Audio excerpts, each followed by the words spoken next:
As lendas e narrativas trouxeram-nos hoje à cidade da Guarda.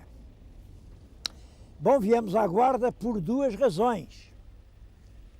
A primeira é que aqui não faltam nem lendas nem narrativas.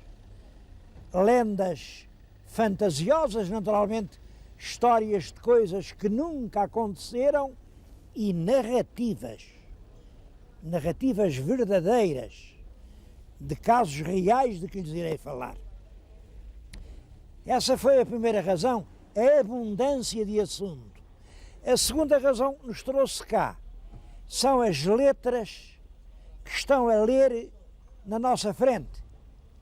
Dom Sancho I, segundo rei de Portugal, e depois os anos 1185, 1211, concedeu foral de cidade à Guarda em 26 de novembro de 1199. Reparem, 26 de novembro. Estamos em novembro. Eu acho que vão ver este programa quase por essa altura. Estamos, portanto, a comemorar a concessão de foral à Guarda. Aquela coisa que lá diz, à cidade da Guarda, aquilo é asneira. Claro, é asneira, gostam logo de pôr. Não há forais de cidade.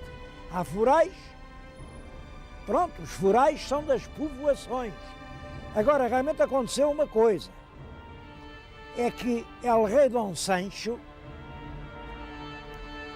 ao criar foral a uma povoação que vai fundar de novo, não havia aqui nada, estabelece aqui também a sede da Diocese da Idenha, ficava ainda lá para a terra de Mouros, e as sedes de dioceses tinham realmente categoria de cidades.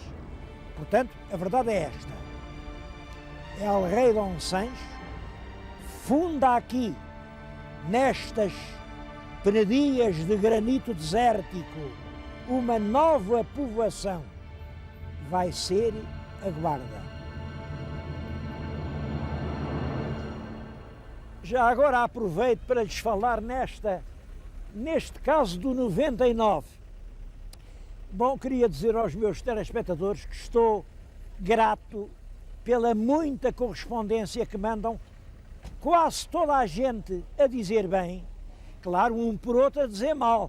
Eu, pelo menos a esses que dizem mal, gostava de responder. Vou responder agora a um.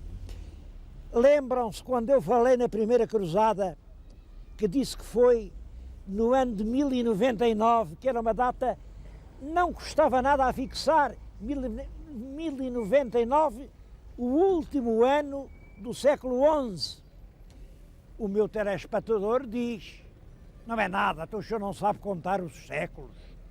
O último ano do século XI foi 1100, não foi 1099. Tem toda a razão. Também aqui, 1199, não é o último ano do século XII. O último ano é 1200. Como sabem, os séculos têm 100 anos. E como não há ano zero, começa logo em um com 100 faz 1200. Fica, portanto, dada a explicação e feito o agradecimento. Eu agradeço, sobretudo, quando chamam a atenção para os defeitos que se podem corrigir. Quando o rei fundou a povoação, construiu logo uma sé, naturalmente uma pequena sé, um edifício provisório, uma igrejinha românica, naturalmente com um pórtico, uma rosácea. 100 anos depois fizeram segunda sé, e agora sim, já era uma igreja como devia ser. Era já grande, fora das muralhas, robusta, tão robusta ou tão pouco, que tiveram que a deitar abaixo. Porquê? É que o rei Dom Fernando meteu-se naquelas guerras com Castela e aí os militares disseram, bom, a igreja fica fora da muralha, veio o adversário, entra na igreja E a igreja, ela por si, é uma muralha, é uma fortaleza. Como é que isto vai ser? E então, para salvar a muralha da cidade, destruíram completamente a sé que já tinha sido construída. Costuma dizer-se, cama estreita nós adiante, e foi o que aconteceu. Claro, Dom Fernando disse, deixem lá que eu faço-lhes outra, faço já outra a seguir. Bom, mas ele depois não teve dinheiro. O tempo passou e já só o Dom João I é que vem a começar a cumprir a promessa do Dom Fernando. E então cria a terceira sé. O que está agora na nossa frente é já a terceira sé da Guarda. E às 3 foi de vez. É realmente um belo monumento.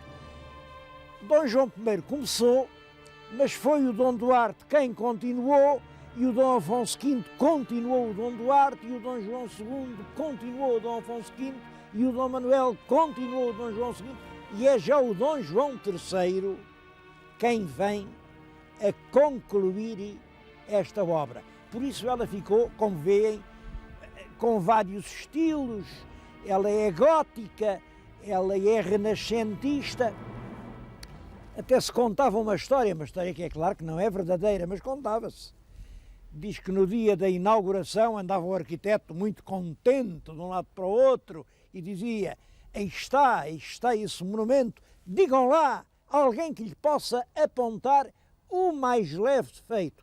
Bom, e que uma velhota disse: bem, cá a mim, acho que não fica bem uma porta tão pequenina para uma igreja tão grande. O que é verdade, notem. E ele próprio olhou, não tinha reparado, percebeu que sim, que a porta era pequena, e envergonhado trepou ao alto de uma torre e deitou-se cá para baixo para o adro e morreu assim. Claro, isto é uma lenda, mas daqui há uma verdade. A porta foi desenhada numa época, a fachada foi-se desenvolvendo em épocas seguintes. Em todo caso, a catedral tem muito que ver e vamos até lá dentro.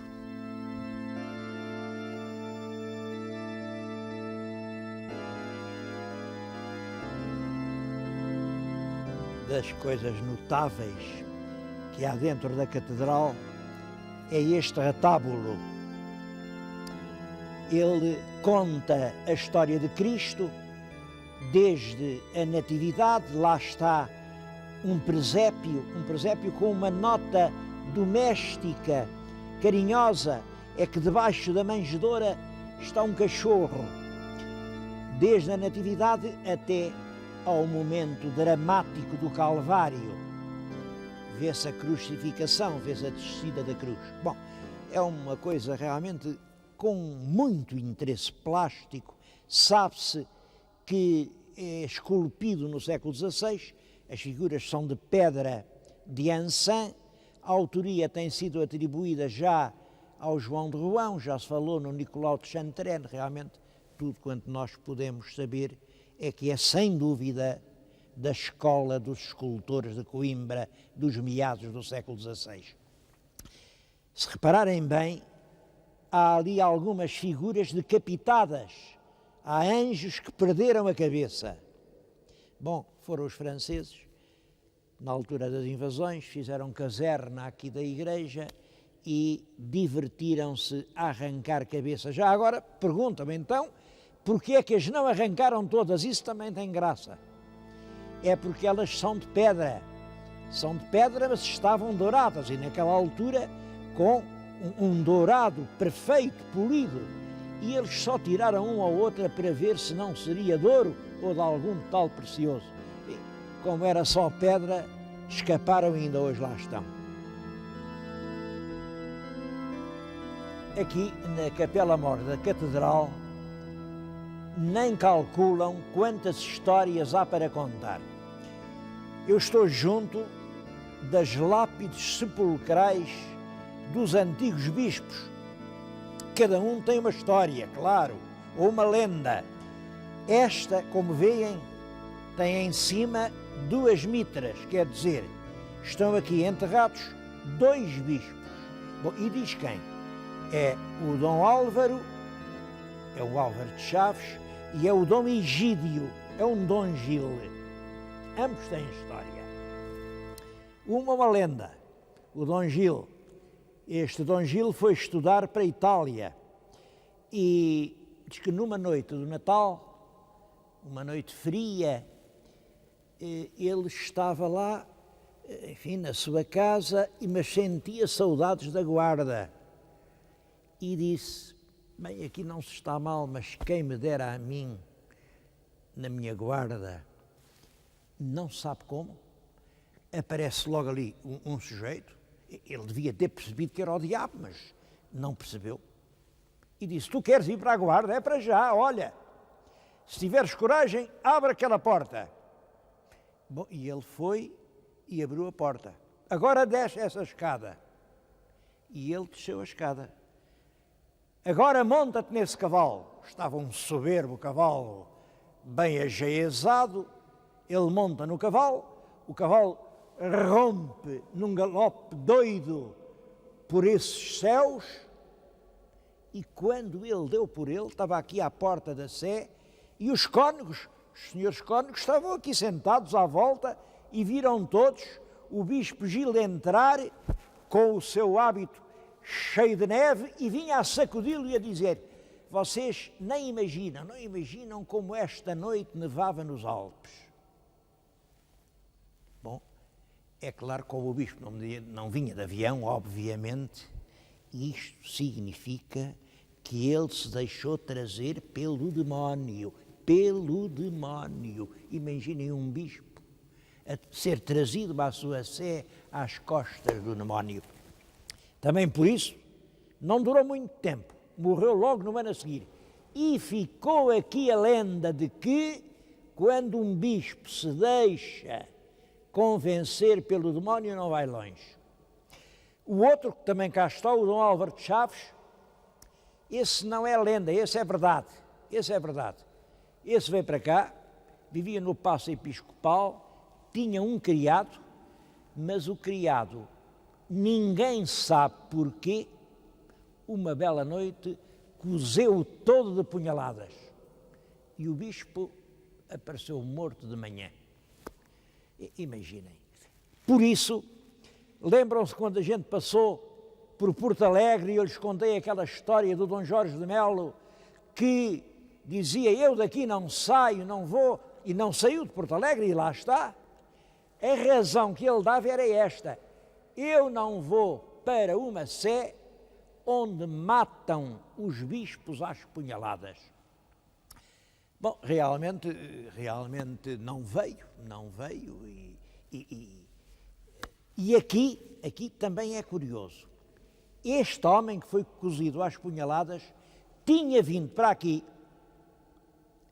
em disputa com um outro bispo que, Dom Garcia de Menezes, que era um homem muito influente, e o Garcia de Menezes, que já era bispo de Évora, também queria a sé da guarda e conseguiu.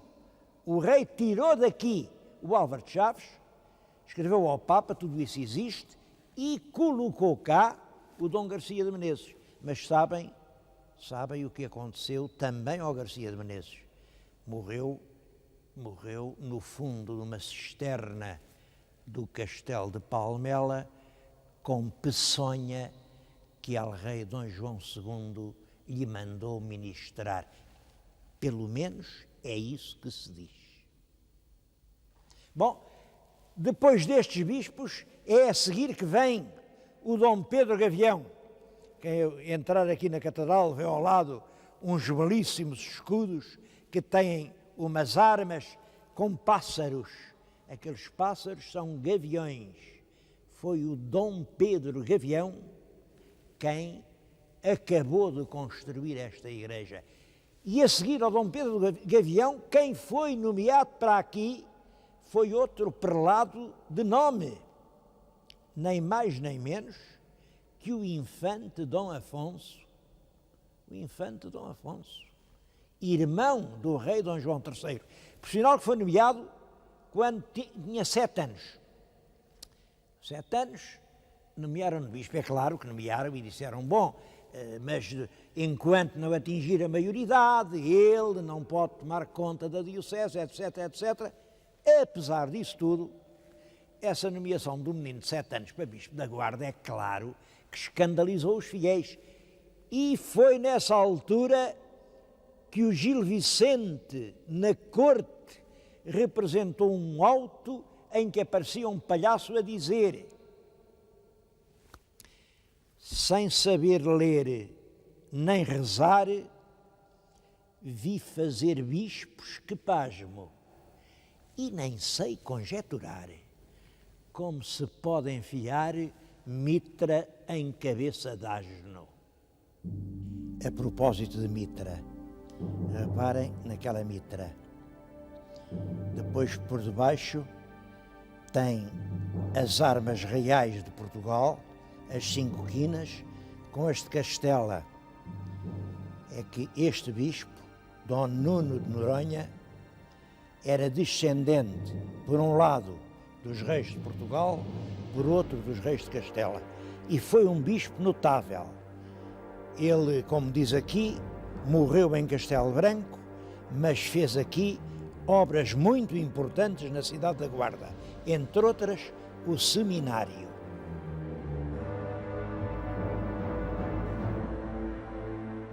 O seminário do bispo Nuno de Noronha está hoje numa situação estranha. Metade está cuidado, é um brinquinho, é um museu exemplar. A outra metade é um chavascal que é uma vergonha.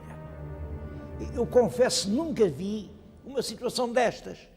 A gente ou vê caras lavadas ou caras sujas. Agora, uma cara daqui para aqui é suja, daqui para aqui é lavadinha. Isso só na Guarda. Isso é uma situação é que é preciso pôr cobro quanto antes. Assim como está, não é só uma vergonha para os guardenses, é uma vergonha para todos os portugueses. Bem, mas eu vim aqui à parte bonita do museu, do seminário, onde está o museu. Vejam esta peça. É um tronco de uma estátua de um imperador romano. Vem aqui ao pé, aqui da Póvoa do Mileu, é a 2 quilómetros do sítio onde estamos, e isto revela uma coisa. Antes de haver aqui a cidade da Guarda, houve uma cidade romana de alguma importância, porque não havia estátuas de imperadores em locais que não tivessem importância. Outra peça muito importante é esta. Lembram-se de eu ter dito que fizeram 3 catedrais. A segunda teve que ser desmanchada. Ora bem, a segunda Sé da Guarda foi feita no século XIII pelo rei Dom Sancho II e chamava-se da Senhora da Consolação. Bom, pois isto é uma Senhora da Consolação do século XIII. É quase com certeza a imagem que ficava na frontaria da igreja. Reparem, no século XIII, anos de 1220, 30, 40, era esta a imagem que estava ao culto. É uma imagem românica, o baldaquino tem uma sugestão gótica, é das mais antigas peças desta natureza que há em Portugal. E este baixo de relevo veio aqui da Sé da Guarda. Estava lá a fazer um altar numa capela, mas quando veio aquela mania pôr o granito à vista, só granito, partiram isto tudo, ficou para lá na arrecadação. Bom, isto, como veem, é um baixo relevo que representa a Anunciação, uma coisa do século XVI. Penso que do tempo do bispo Dom Jorge de Melo. É muito possível que a porta que está ao meio seja a porta de Porto Alegre. Aqui no museu há muito mais coisas para ver. Há uma rica coleção de etnografia. os instrumentos de trabalho do povo.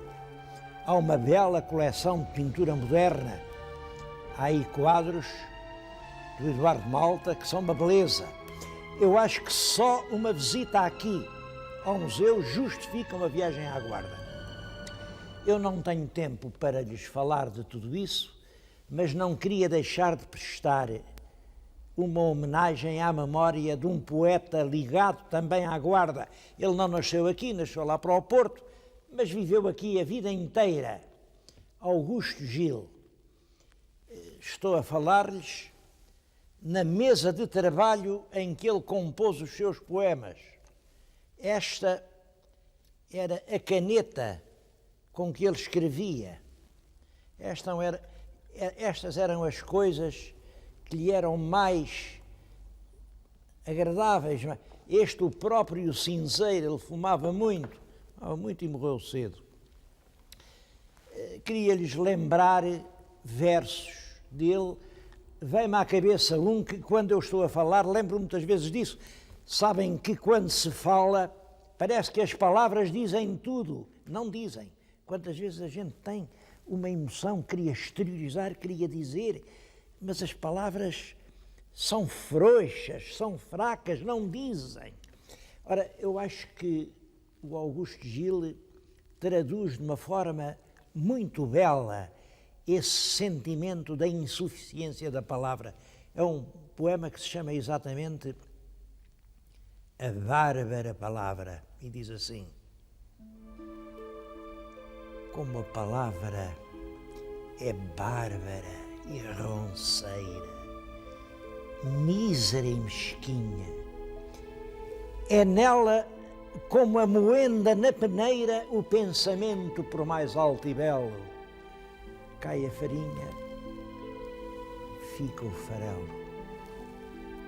Como se agarra a dunca de um felino roçasse por um véu, se o pensamento for aéreo e fino, fica um farrapo o que a palavra deu. Quer dar as chamas da paixão, que são como ígneas, crepitantes asas, muda em carvão o que eram brasas. Quer imitar o ledo amor dos ninhos, que em manhãs de ouro cantam nos balseiros, dá-nos a voz dos rocinóis, ceguinhos e prisioneiros. Assim, ó pura entre as mulheres, lírio em flor, como queres que eu diga bem este infinito amor? É claro que isto tem o seu tempo, que já não é o nosso, mas é poesia que ainda hoje se pode ler.